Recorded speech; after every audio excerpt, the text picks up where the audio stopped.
9 के लिए देखते हैं। हाइट एंड डिस्टेंस लेसन है। इसमें से क्लास 10 में 5 नंबर का पूछा जाता है एक सवाल और एक अथवा में देता है, तो उसमें बताया जाएगा, क्लास में बता दिया गया है, बता दिया जाएगा आगे कि किस तरह से फिर इसका ये होता है। इसके लिए हम लोग पहले चलते हैं हाइट एंड डिस्टेंस में। तो ये दूरी हो गया आपका, ये भी तो दूरी ही हम माप सकते हैं, तो ऊंचाई ले सकते हैं। ठीक है, तो ऊंचाई के लिए हो गया ये। तो ऊंचाई के लिए इसके लिए फार्मूला होता है, ये ऊंचाई हो गया इसको लेट की, और ये हो गया वो दूरी। ठीक है, तो ये इसको भी हम लोग दूरी मान सकते हैं। ठीक है, तो इसके लिए है क्या, इसमें जानना होगा कि जो बिंदु होता है जहाँ से हम लोग स्टार्ट करते हैं जड़ वाला, उसको हम लोग बोलते हैं पाद बिंदु। और पाद बिंदु से जो जहाँ से हम देखते हैं, जिस जगह से हम लोग देखते हैं किसी चीज़ को, ऊपर की ओर देखेंगे तो नयन कोण बोलेंगे, ऊपर से यदि नीचे की ओर देखते हैं तो अवनमन कोण बोलते हैं। ठीक है, तो इसको हम लोग बोलते हैं दृष्टि रेखा बोला जाता है। ठीक है, तो वैसे भी हम लोग यदि ट्रायंगल में चलेंगे, त्रिभुज में, तो इसको हम लोग मान लेंगे पी लंब हो गया, ये बी हो गया, आधार हो गया, और ये एच कर्ण हो गया। ठीक है, इसके आधार पे तो हम लोग इसी 3 फार्मूला पे बनाते हैं इसको, sine theta, cos theta, tan theta पे। या तो आप इस साइन का उल्टा जो होता है कॉसेक, कॉस का सेक, और टेन का कॉट जो होता है, इसके आधार पे हम लोग बना सकते हैं। ये फार्मूला, मात्र इतना ही फार्मूला पे हाइट एंड डिस्टेंस क्लॉज है। इसमें होता क्या है कि एंगल को देखना पड़ता है, और एंगल का वैल्यू और मान बैठा के एंगल का वैल्यू बैठाना है और निकालना है सवाल। इसमें पूरा चैप्टर बताया जाएगा आगे, फिर बताया वीडियो में। ठीक है, चलते फिर इसका एक्सरसाइज 10 के लिए चलते। इसमें दिया हुआ है थ्योरम। ठीक है, इसके लिए जानना जरूरी है, इसमें पढ़ना होगा। इसमें जैसे वृत्त की परिधि है, परिधि और केंद्र, मिडिल पॉइंट को इसको हम लोग केंद्र बोलते हैं वृत्त का।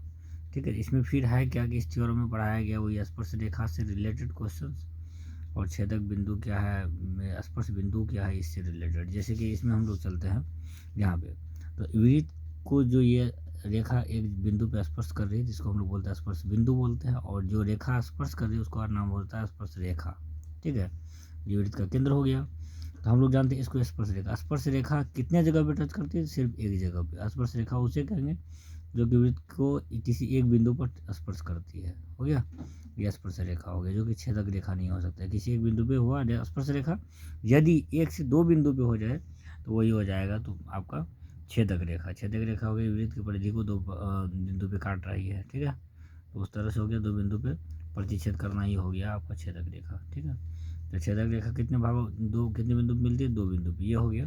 अब अगला चलते हैं हम लोग, क्या इसमें है कि वृत्त का जो स्पर्श रेखा होता है, स्पर्श रेखा और वृत्त का जो केंद्र होता है, केंद्र से होकर के वृत्त की परिधि के बीच की दूरी को हम लोग त्रिज्या बोलते हैं।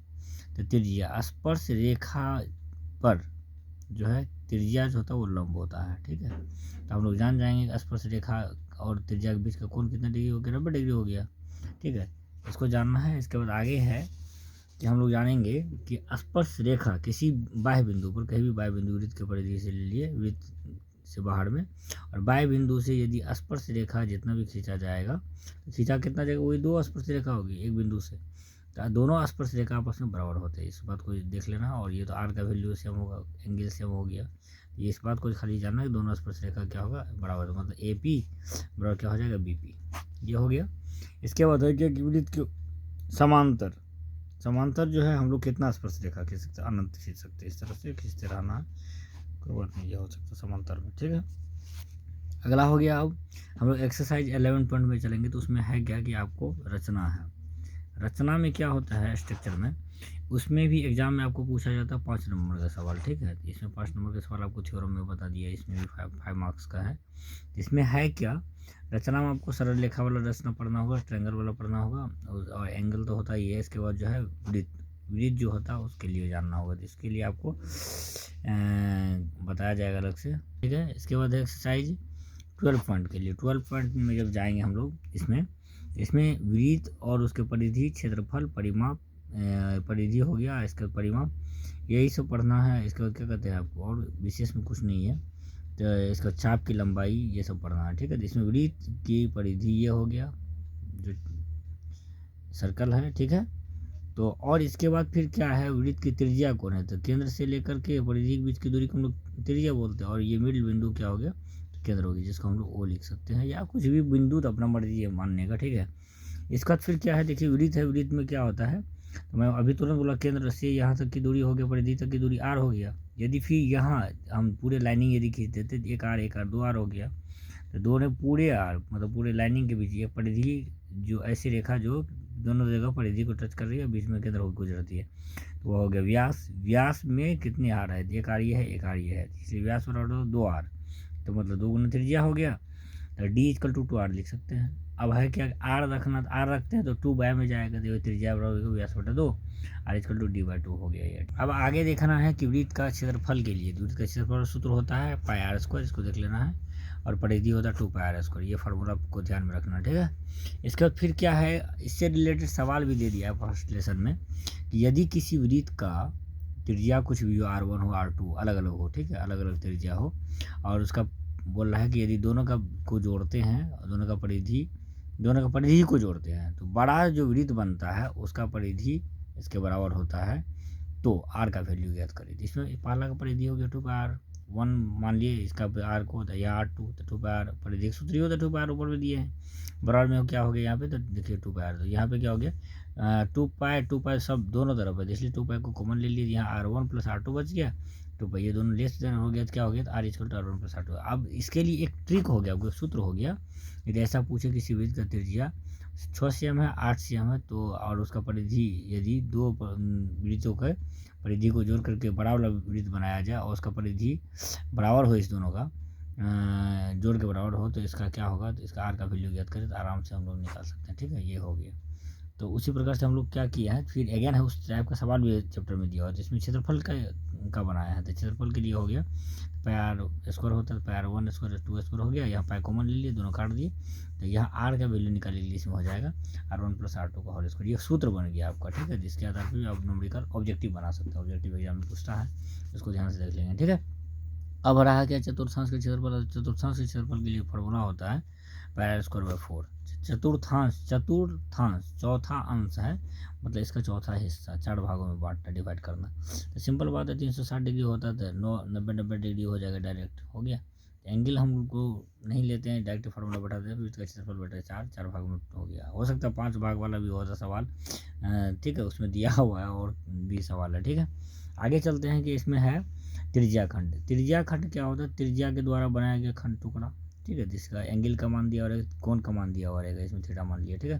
त्रिज्या खंड का सूत्र होता है थीटा बटे 360 डिग्री हो गया पाई आर स्क्वायर होता है, ये सूत्र होता है इसका, ठीक है, यही है इसका फार्मूला। फिर आगे चलते हैं कि वृत्त में हम लोग देखते हैं पिक्चर को, तो वृत्त का क्या दिया, वृत्त में दिया हुआ है इसमें कि ये हो गया हम लोग इसमें ये लाइनिंग किए हैं, ये त्रिभुज बनाए, ये आर है, ये त्रिज्या है, ये त्रिज्या है, दो त्रिज्या के बीच में जो ये रेखा बनाया गया है, इसको हम लोग बोलते हैं चाप की लंबाई, और ये आगे वाला भाग जो ये जो है, इसको हम लोग बोलते हैं जीवा, ठीक है, या संगत लघु खंड बोल सकते हैं। ये बड़ा वाला भाग जो इसको बोलते हैं संगत दीर्घ खंड बोलते हैं, मतलब वृत्त का बड़ा वाला खंड है, ये छोटा वाला टुकड़ा। तो अब सबका फॉर्मूला होता है टोटल का, ठीक है, इसको देख लेते हैं। चाप की लंबाई वाला सूत्र हो जाता है आपका चाप की लंबाई और सूत्र है थीटा बटे 360 डिग्री हो गया और 2 पाई आर हो गया। इसको हम लोग काट भी सकते हैं, 2 से काट देंगे 180 डिग्री हो जाएगा, ठीक है, इसको लिख सकते हैं हम थीटा बटे 180 डिग्री पाई आर भी लिख सकते हैं, ये भी फार्मूला हो सकता है, ठीक है, इसमें कोई बड़ा बात नहीं है।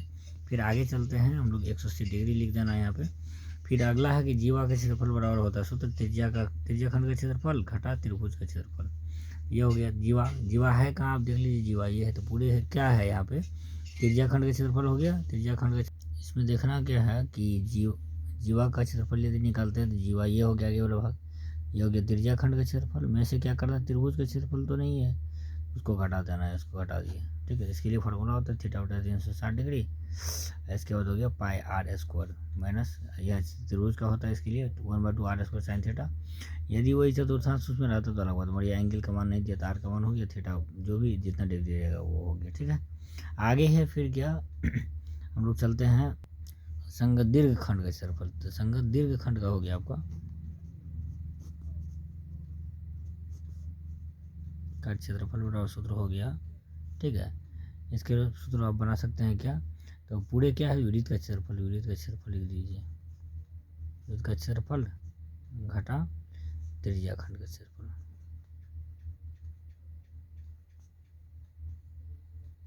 ठीक है। वृत्त का क्षेत्रफल हो गया पूरे, और इसके बाद ये है त्रिज्या खंड, इसको घटा देना, तो दीर्घ खंड का हो जाएगा। वृत्त का क्षेत्रफल हो गया पाई आर स्क्वायर माइनस की त्रिज्या थीटा बटे 360 डिग्री, हाँ पाई आर स्क्वायर हो गया। तो इसमें पाई आर स्क्वायर दोनों हम कॉमन ले सकते हैं, पाई आर स्क्वायर कॉमन ले लिए क्या बचा 1 माइनस थीटा बटे 360 डिग्री, ये भी फॉर्मूला बन सकता है, इसकी जगह पे हम लोग बना सकते हैं। ठीक है, एक्सरसाइज 13 में जाएंगे तो इसमें क्षेत्रफल और आयतन जानना है। तो क्षेत्रफल और आयतन किसके लिए जाना, घन और घनाभ का। तो हम लोग जानते हैं पहले कि घन और घनाभ में डिफरेंट क्या है। तो हम लोग घन के लिए चलते हैं। तो घन में क्या होता है, इसके लिए घन का हो जाता है सभी भुजा बराबर होना चाहिए उसका, ठीक है। तो सब भुजा बराबर हो जाएगा। घनाभ में क्या हो जाता है, तो आपका सभी भुजाएं बराबर नहीं होता है। जिस तरह से हम लोग उदाहरण के लिए ले सकते हैं कि ये हो गया घन आपका, ये हो गया घन। घन में क्या होता है, एल ये बी हो गया और ये ऊंचाई एच हो गया। यहाँ पे L is equal to B is equal to H, ये तीनों बराबर हो जाता है। ठीक है, इस बात को दिमाग में रखना। ठीक है, तो इसलिए हो गया, इसलिए हम लोग लिखते घन का भुजा बराबर लिख देते हैं, कुछ भी ए बी सी डी कुछ भी लेट कर सकते हैं। ठीक है, ये लेट कर लीजिए। ठीक है, घन में अब घन का क्या होता है, घन का क्षेत्रफल बराबर सूत्र होता है। ठीक है, घन का पृष्ठीय क्षेत्रफल बराबर होता है 4 गुना भुजा स्क्वायर हो गया। इसके बाद यदि घन का कुल पृष्ठीय क्षेत्रफल आपसे पूछा जाए, ठीक है, तो इसके लिए हो जाता है, ये भी जाना 6 गुना भुजा स्क्वायर, ये भी याद कर लेना आपको। ठीक है, इसके बाद घन का आयतन होता है, घन का आयतन यदि पूछे तो भुजा क्यूब होता है। ठीक है, इसके बाद घन का परिमाप यदि बोले तो होता है 4 भुजा कितने हैं, तो टोटल 12 है, 4 बी होता है सभी भुजा। तो ये हो गया 4 बी 4 एल 4 एच, तो चारों को हम लोग भुजा मान चुके, सब बराबर होता है, इसलिए हो गया 12 हो गया टोटल, 12 गुना भुजा हो जाएगा, इसका सूत्र यही होगा। ठीक है, आगे है घनाभ। घनाभ में क्या हो जाता है, तो इसका एल बी एच अलग अलग हो जाता है। जैसे कि हम लोग मान लेते हैं ईट, ईट जो होता है उसका क्या होता है, लंबाई चौड़ाई और ऊंचाई डिस्टेंस में हो जाता है। ठीक है, तो डिफरेंट होगा, अलग अलग हो जाएगा। उसी प्रकार से हम लोग क्या करेंगे, यहाँ पे अलग अलग कर दिए। ठीक है, इस टाइप का फिगर बन गया। इसमें देख लीजिए क्या है, एल, ये एल हो गया, ऊपर वाला एल हो गया, ये एल हो गया। ठीक है, इसको हम बी मानेंगे, ये बी मान लेंगे, ये भी बी हो गया, ये बी हो गया। ठीक है, और आपको जाना एच, एच ये हो गया, एच ये हो गया, एच ये हो गया और एच ये हो गया, ये जानना है। ठीक है, तो क्या हो गया, L B H, L is not equal to B equal to क्या हो गया एच, तीनों आपस में बराबर नहीं होगा। हो सकता है 2 बराबर हो, तीसरा बराबर नहीं, इस टाइप से भी बना सकते हैं। ठीक है, इसमें क्या है, घनाभ में का भुजा जो होता है, भुजा तो होगा नहीं, घनाभ का हो गया, हम लंबाई चौड़ाई ऊंचाई, लंबाई चौड़ाई और ऊंचाई लेट कर लिए। ठीक है, घनाभ का अब हम लोग चलेंगे पृष्ठीय क्षेत्रफल, पृष्ठीय क्षेत्रफल के लिए चलेंगे। ठीक है, क्षेत्रफल बराबर होता है 2 into L, L plus B into होता है एच। ठीक है, इसका यदि घनाभ का हम लोग कुल पृष्ठीय क्षेत्रफल के लिए हम लोग चलेंगे। ठीक है, तो इसके लिए होता है 2 into L B plus B H plus H L होता है। ठीक है, इसके बाद है घनाभ का परिमाप के लिए चलेंगे। तो देखिए परिमाप क्या होता है, सभी भुजाओं का योग, जैसे त्रिभुज का 3 भुजाओं का योग होता है उसी प्रकार से इसका 12 भुजा है, और 4 एल है, जोड़ में 4 बी है और 4 एच है। तो इसलिए 4 कॉमन ले लीजिए, 4 इंटू हो गया L plus B plus H हो गया, कंप्लीट हो गया ये। इसके बाद हम लोग चलते हैं घनाभ का आयतन।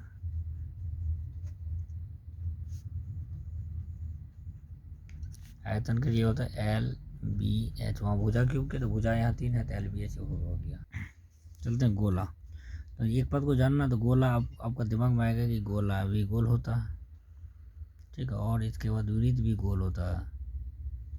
ठीक है, तो डिफरेंट क्या है, ये बात को जानना होगा। ये वृत्त जैसे हुआ, वृत्त होगा, ये गोला होगा। गोला का मतलब हो गया आपका कि अंदर वाला भाग भरा हुआ रहता है। ठीक है, जैसे कि आप लोग, हम लोग बोल सकते हैं गेंद। ठीक है, अब वृत्त का मतलब हो गया आपको क्या कहते हैं, आपको चूड़ी मान लीजिए। ठीक है, उस टाइप का। गोला में वही, गोला के लिए हम लोग चलेंगे तो उसमें इसमें भी सेम बात होगा, यहाँ भी आर होगा, आर देख लेना, और डी होगा। तो गोला का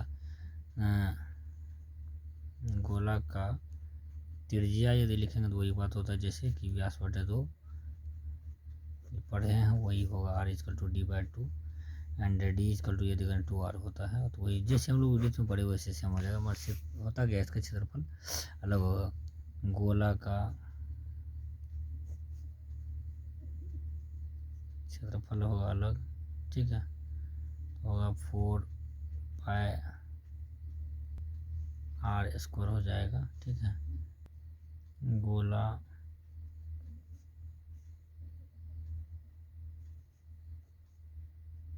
का आयतन 4/3 पाई आर क्यूब हो जाएगा, ठीक है। इसके बाद गोला से क्या होगा, गोला का डिवाइड करेंगे 2 भाग में तो ये हो जाएगा अर्धगोला, इस टाइप का हो जाएगा अर्धगोला, आधा गोला, ठीक है। तो इसके लिए भी हम लोग को जानना होगा अर्धगोला के लिए फार्मूला, ठीक है। तो अर्धगोला में हो गया जिसको बोलता है वही, अर्धगोला में त्रिज्या और वो जो व्यास का सेम होगा, यहाँ लिखेंगे अर्ध गोला का पृष्ठीय क्षेत्रफल यदि निकालना है तो इसका ओसी का क्षेत्रफल का आधा कर दीजिए, क्या होगा 2 पाई आर स्क्वायर हो गया। और इसका अर्धगोला में एक चीज़ और होता है, अर्ध गोला का कुल पृष्ठीय क्षेत्रफल, ठीक है। तो अर्धगोला का कुल पृष्ठीय क्षेत्रफल क्या होगा, इस बात को जानना होगा। ये तो अर्धगोला, ये क्षेत्रफल तो 2 पाई आर स्क्वायर होगा ही, प्लस में ये जो ऊपर में होता है इस टाइप का गोल टाइप का, ये चूड़ी टाइप का वृत्त का क्षेत्रफल होता है, इसलिए इसको लिखते हैं pi r square, 3 pi r square हो गया। ये बन गया आपका अर्धगोला का कुल पृष्ठीय क्षेत्रफल। अब अर्धगोला का क्या है, का आयतन यदि ज्ञात करना है तो आयतन वैसे ही बनेगा उसी का 4/3 तो 2/3 पाई आर कंप्लीट हो गया। अब हम लोग चलते हैं बेलन के लिए, ठीक है। बेलन में क्या होता है, ये ऊंचाई हो गया, ठीक है। इसको हम लोग पूरे डी बोलेंगे व्यास, और आधा दूरी को हम लोग बोलेंगे आर, ठीक है। तो डी इजकल टू वही होगा 2r, आर इजकल टू हो जाएगा d/2, सेम ही फार्मूला होगा वही। फिर इसके बाद क्या है, इसमें जानना होगा कि आपको क्या कहते हैं बेलन, क्या पढ़े हम लोग बेलन, ठीक है। तो बेलन में क्या है, हम लोग बेलन पढ़ रहे थे। बेलन का पृष्ठीय क्षेत्रफल होता है, ठीक है। इसके लिए होता है 2 पाई आर एच हो जाता है। और बेलन का आयतन यदि निकालेंगे हम लोग, आयतन में पाई आर स्क्वायर एच होता है, यही 2 फार्मूला होता है, ठीक है।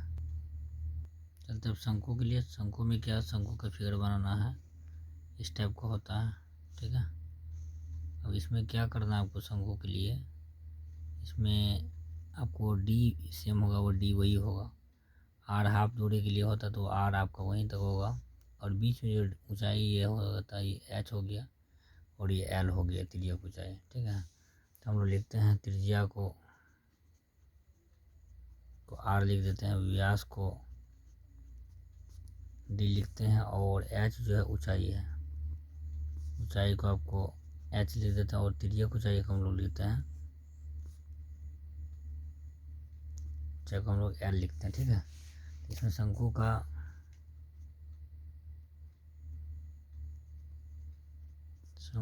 पृष्ठीय क्षेत्रफल के लिए चलेंगे तो इसका आसान है, पाई आर एल होता है, और शंकु का फिर का कुल पृष्ठीय क्षेत्रफल के लिए यदि आप लोग चलेंगे तो इसके लिए आसान है, क्या देख लीजिए, पाई आर एल तो होना ही है, इसके साथ क्या है नीचे में वृत्त है तो इसलिए पाई आर स्क्वायर कर देना, ठीक है। पाई दोनों में है, आर दोनों में है, तो पाई आर कॉमन आ गया, ठीक है। एल प्लस आर हम लोग लिख सकते हैं कुल पृष्ठीय क्षेत्रफल, ठीक है। अब है शंकु का आयतन, तो 1/3 पाई आर स्क्वायर एच होता है, ठीक है। इस चीज़ को भी देख लेना है। पहले पढ़ते छिन्नक। छिन्नक के लिए क्या है, तो ये इस टाइप का फिगर रहेगा, ठीक है।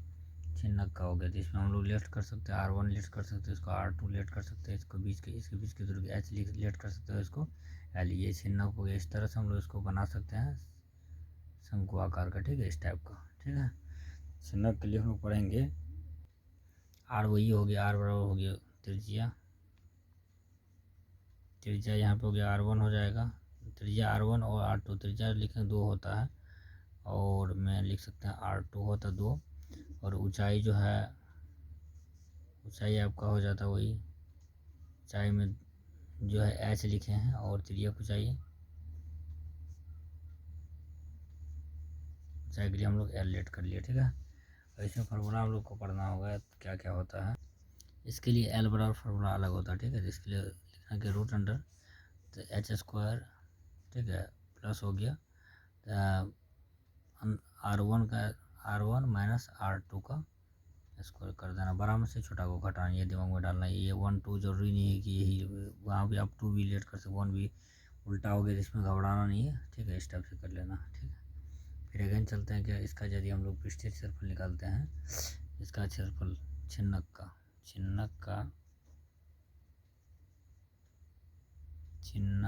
का पृष्ठीय क्षेत्रफल यदि निकालेंगे तो इसके लिए फार्मूला हो जाता है आपका, ठीक है। वह पृष्ठीय क्षेत्रफल या पाई RL पढ़े हैं ना आप लोग, तो उसी सेम ही हो गया, पाई हो जाएगा, रहेगा ही, R 2 हो गए, तो इसलिए R1 प्लस R2 कर देना है। यहाँ पर L की जगह पे L है, फार्मूला रटना नहीं बल्कि दिमाग में बैठाना जरूरी है, ठीक है। इसका तो इसका कुल पृष्ठीय क्षेत्रफल भी होता है, कुल पृष्ठीय क्षेत्रफल, ठीक है। क्षेत्रफल बराबर होता है, सूत्र होता है, तो वही है जिस तरह हम लोग उसमें किए थे, यहाँ पे पाई RL होना ही है, तो पाई RL होगा, ठीक है। पाई R ये कि R1 प्लस R2 है ही, ठीक है। इसको ब्रैकेट में ले लीजिए, L हो गया।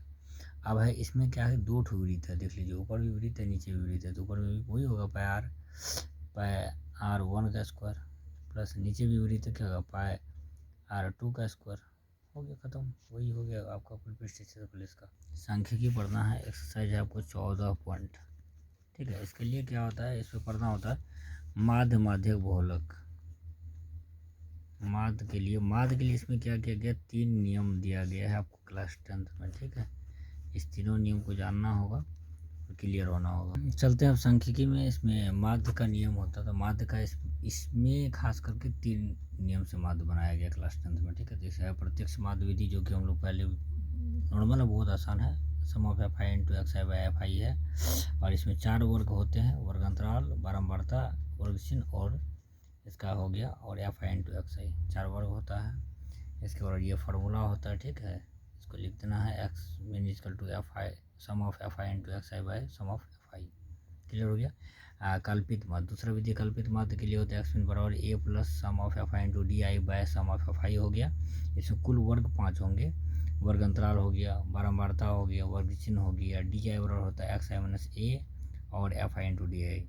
अगला है पग विचलन विधि। पग विचलन के लिए दिया है यू मीन इक्वल टू दिया a plus h into sum of F I into u i by sum of F i, ठीक है। इसमें वर्ग 5 होते हैं, वर्ग अंतराल, बारंबारता, वर्ग चिन्ह, यू आई बराबर सूत्र होता है x I minus A by H, और ये टोटल हो गया इसका रूल्स। इसको आपको क्लास में समझना पड़ेगा अलग से कि कैसे कैसे बनाया जाता है, ठीक है। कैलकुलेशन सिर्फ एक बार देख लेना तो समझ में आ जाएगा, और टोटल सवाल बन सकता है, ठीक है। ये प्रत्येक ईयर इससे माध्यमिक बहुलक से सवाल पूछा ही जाता है, ठीक है। तो अगला है माध्यक के लिए है क्या, वर्ग 3 होता है, वर्ग अंतराल, बारंबारता और संचय बारंबारता, एक एक्स्ट्रा हो जाता है संचय बारंबारता, ठीक है। माध्यक का फार्मूला हो जाता है L plus n/2 minus C F by F into H, ठीक है। इसके लिए दे दिया L क्या होता है, अलग अलग करके L होगा माध्यक वर्ग की निम्न सीमा, n प्रेक्षणों की संख्या हो गया, और CF हो जाता माध्यक वर्ग के ठीक पहले वाली वर्ग की संचयी बारंबारता हो गया। इसके बाद आपका F हो गया माध्यक वर्ग की बारंबारता हो जाता है, और H हो गया आपका वर्ग अंतराल। इसको अलग अलग बताया गया, और उसको आपको बनाने के बाद प्रैक्टिकल जब तक नहीं होगा तब तक आप नहीं समझ सकते। फॉर्मूला सिर्फ आपको याद कर लेना होगा। बहुलक सूत्र L plus F1 minus F0 by 2F1 minus F0 minus F2 into H है। इसमें आपको ये समझना होगा L क्या, बहुलक वर्ग की निम्न सीमा, H है वर्ग अंतराल, F1 है बहुलक वर्ग की बारंबारता, F0 होता है ठीक पहले वाले वर्ग की बारंबारता हो जाता है बहुलक वर्ग के, और F2 हो जाता है बाद वाली। ये जानना है, इसके लिए आपको फॉर्मूला से रटने से ज़्यादा होगा, आपको प्रैक्टिकल करना, ठीक है। ऐसे आपको माध्यमिक बहुलक तीनों से रिलेटेड सवाल प्रत्येक ईयर पूछा जाता है क्लास 10th में, ठीक है। अगला लेसन है प्रायिकता, प्रोबेबिलिटी, ठीक है। प्रोबेबिलिटी में कोई खास बात नहीं है, इसके लिए फार्मूला कुछ खास बात नहीं है। पी इक्वल टू फार्मूला है, प्रायिकता बराबर सूत्र होता है ई का परिणाम, ठीक है, बचा हो गया आपको कुल संभावित परिणाम। मतलब ऐसा हो गया ई के परिणाम क्या है, जैसे कि आपको बोले कोई सिक्का को उछालते हेड आनिक प्रायिकता क्या होगी, इसके लिए हो जाएगा ई का परिणाम हो जाएगा क्या हो जाएगा, कोई एक सिक्का यदि उछालेंगे दो होता तो दो ऑप्शन हेड या टेल आएगा, मगर कोई एक ही निकलेगा ना, इसलिए जैसे हम हेड का दिए ये एच कर देंगे तो यहाँ पे एच के लिए हो जाएगा तो 1 हो जाएगा, या टेल भी लेकिन 1 ही होगा, ठीक है। और यदि आपका कुल संभावित परिणाम हो जाएगा परिणाम